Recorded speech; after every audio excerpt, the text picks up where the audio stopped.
Hello and welcome to the 7th part of the iOS tutorial. In this tutorial, I'll show you how to manually create setter and getter. We use Synthesize, but right now we want to see what's doing behind the scene.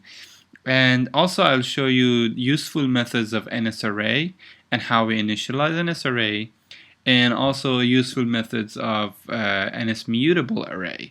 And you should know that NSMutableArray inherits all of the methods that we have in NSArray. So it means that you can use all of the methods that are listed under NSArray for NSMutableArray and it's valid. Okay, let's create the NSArray property. By now you should know how to create a property with NSArray. It is non-atomic and strong. If you don't know what's going on, what is this pattern come from, you should watch the previous tutorial. And okay, which is type is NSArray, and I call it my array, and then semicolon. Then in order to implement it, I have to synthesize it. Synthesize my array equals underscore my array. And now I want to log this array. I want to see what is inside of my array. It should be empty array, so because I haven't added anything, but just want to see what's going on if I get a log of this array. And we want a string, since it's a string, and then because it's we want a description of the NSArray, we put %@, and also our array name. We want to get the NSLog from our array, so we put the name of this array. If you don't know this format, you just have to go to the previous tutorial and watch them. And if I log this and run the program, I would see this null. So this is bad, so it means that we didn't do anything. It should show the empty array. And why is it null? Okay, it is because we have not initialized it. If you remember from last tutorials about NSString, when we didn't initialize it, the string was null. And sending message to a null does nothing. So we have to initialize NSArray, sorry. In order to initialize it, if you come from Java, you would think that we need a constructor, but we have constructor in iOS, but the best place for initialize NSArray is in setters and getters. So let's see. I told you in previous tutorial that this line of code creates a setter and getter. So by synthesizing, it means that we created a setter and getter. Let's see what if we want to create the setter and getter manually. So in order to create the setter and getter manually, I would say this is the setter. Let me describe it. This is setter. Since it's not returning anything, I would say void and set, and also the name of the variable with capital. As soon as I start typing, it will recommend the rest of it, and I put just tab, and that's it. And inside of this, I would say my array equals my array. This is the setter. If I want to manually set my property, my array, I should write this method. This is standard for Objective-C. So what if I want to have a manual getter? So if I want a getter, since it's returning something, and what is the type? What is it returning? It is NSArray star and my array. And what is it returning? See, if you see the error, it says that it is non-void, so it expect to return something. So we would say return in my array. So this is the setter and getter. By writing this line of code, synthesize this, we actually creating setters and getters. But if I want to customize the setter and getter, we have to define the whole setter and getter. So we have to define the function. Then we can customize it. Now we want to modify our setter or getter for initializing our array. As I said, the best place for initializing the array, NSArray, is in getter. And it means that once we need the array, it will initialize it for us. So I will write the magic line. So it's not actually magic, but maybe for the first time that you're seeing, it would be a magic. I would say if, as you know, if you're coming from any languages, the if is if statement. So if my array is equal nil, I want to allocate memory. So see, I would say NSArray allocate memory for me and then initialize it. See, we have two brackets inside of brackets here. So what is the first bracket is saying? It says send a message to NSArray class to allocate. And then this object sends a message and we want to initialize it. So we send a message to this object and say we want to initialize it and equal it to this property. So we will see this format a lot of places. For example, we have for NSString, we have for most of the properties we have this. For example, for NSNumber, we have allocate and init. Of course, it will give us the warning because our type is NSArray. But if we want to allocate memory for NSNumber, we would use the same thing. If we want to have NS dictionary, we would have the same thing. There are different initializing, but most of them has this init method. So since it is NSArray, I would say NSArray allocate memory for me. And then let's run the program again.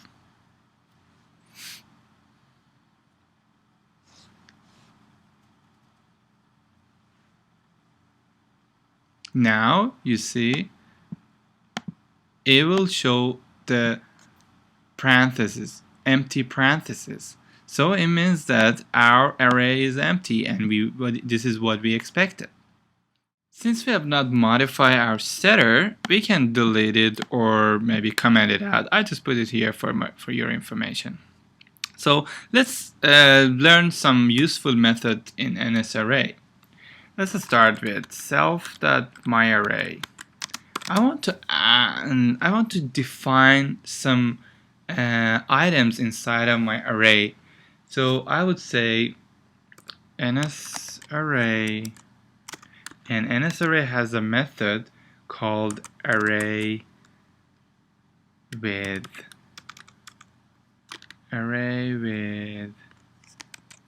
objects. And then I can put my objects here, and you can separate these objects by a comma. For example, the first item I want to say object 1, and then I can put a comma and then the next object. The next object I want to add again object 2. And at the end, it has by default nil. This way we can say to NSArray or our array that this is the end of the array and there is no item at the end. So I said my self.myArray is equal, and then open bracket, here's the close bracket, open bracket, and send a message to NSArray. And NSArray has a method called array with objects, and you can add whatever objects you have at this by separating them by comma, by these comma, and at the end you put nil. And if I log it now and run the program, you can see the objects of my array. See, this is now it's not empty anymore. Object 1, object 2. Another useful method in NSArray is count. I want to see how many items I have in my account, in my array. So if I want to log the number of items in my array, I would say NSLog and percent @, and then self.myArray, and there's a method for count, so it counts the number of items inside of my array. But I got error here. I got a warning and it needs to fix it. So it is because the object that it returns, it's not matched with this @. As I mentioned before, when we want to log a description, we would use @. But since it is returning a number, which is D or integer type, we need to make sure that we want integer as return. If we wanted the float number, we would put %G. But since we want integer, we would put %D. So if I log or run the program, let's see what would we get. Okay, first log shows this, object 1, object 2, and the second log shows this, number 2. It means that we have 2 items inside of our array. Okay, let me get rid of these 2 logs, then you can see easily the latest log that we get. And another useful method that I want to show you is object at index. So suppose that I want to return the first object of this array.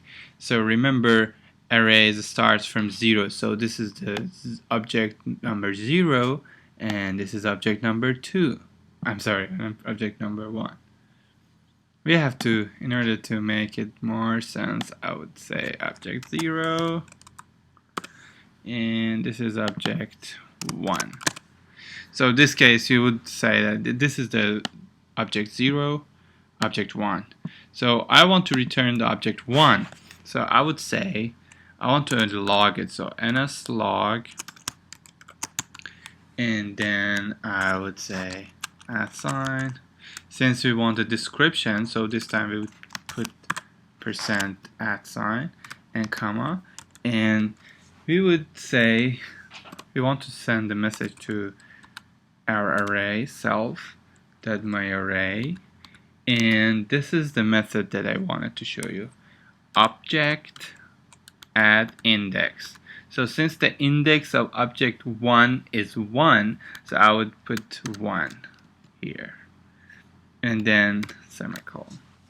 So what it basically does is it would get the object at index 1. This is index 1. This is index 0. So array starts from 0. So 0, 1. It will return object at index 1. Let's run it and see what will we get.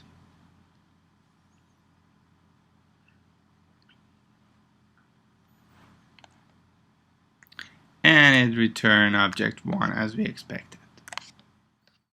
Okay, let's comment this out and go over the next useful method. Suppose we want to return the last object of the array. For example, I don't know what is the index of this array. I just want to have the last object of this array. So here's the method, and we want to get a log. So we would say NSLog, and then @ sign, you should know by now, and then self, oh, forgot the bracket, self dot myArray, and then we would say last object. So it would return the last object for us, and if I run the program, I should get object number 1.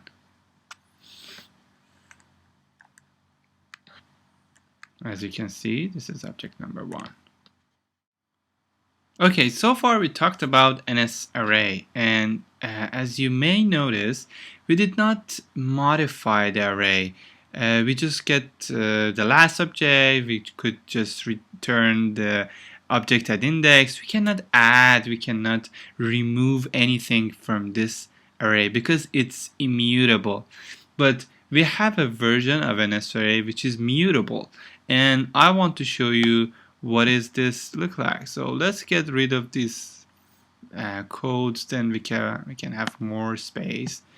Let me just remove this, and also setter and getter for that, and the property, and this as well. So just to save a lot of time, in order to define NSMutableArray instead of NSArray, I would say NSMutableArray, and I would change the name to mutable, my mutable array, and we can synthesize it by @synthesize my mutable array equals to my mutable array. And again, if we want to initialize it, in order to initialize our array, I have to have the setters and getters by myself. Since we just use the getter, I just create the getter for that, customize the getter. And the way that I create the getter is just, we know that this is NSMutable star, and then the name of my array, my mutable array. And then I would say inside of it, first we want to return it. We want to return our my mutable array. But before that, we know that we have to initialize it. So we put that if statement. We would say if my mutable array equal nil or null, I want to do this. I want to allocate memory to that. So I would say NSMutableArray alloc, and then init, initialize memory for me inside of if statement. So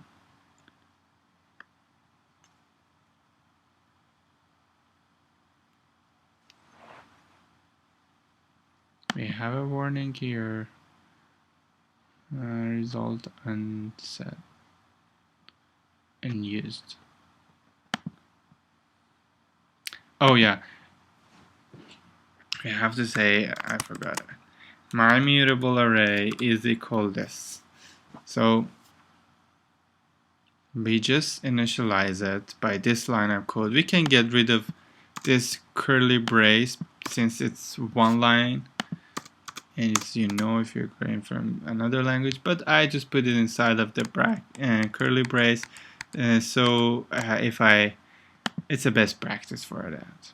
So this is how I initialized it, and then I can come here and get the log for that. Not NS string, NS log, and percent, and this percent @ sign, and then self that my mutable array, and then let's see what we get. We are expecting to get the empty array result, which you can see here. This is empty, so this is good. Now we have a useful method in NSMutableArray, which you can add object to your array, and it's like this. See, I want to add object. I would say self that my mutable array add object, and then I can add my object, which is right now I want to add object 0 to this array. So if I log it again, if I log it and get rid of this log, you would see my array now has one object, object 0. If I want to add another object, I would do the same thing. I would say self.myMutableArray add object, and then I would say object 1, and then I log it again. I'm just copy and pasting to save time. And if I log, now it has two objects. See, object 0, object 1. Now we have another function, and it's really useful, and we can, for example, I want to insert an object between these two objects. So you can insert object in any index that you want. So there is a method for that, and you can say self.myMutableArray, and we can say insert object, and it says what object you want to add, and you want to say middle, or I want to say high, and what index. I want to say index 1. Index 1, where is index 1? This is index 0, this is index 1. I want to have hello in index 1 and put in object 1 to index 2. So I would say I want it in index 1, and then close it, and if I log it and comment this line out, and you can see my high object comes in the middle. So this is this method. And if I want to remove object, there is a method for that. I want to remove the last object, or remove an object on index. So there's a method for that. I would say I want to remove the self.myMutableArray remove object, and it needs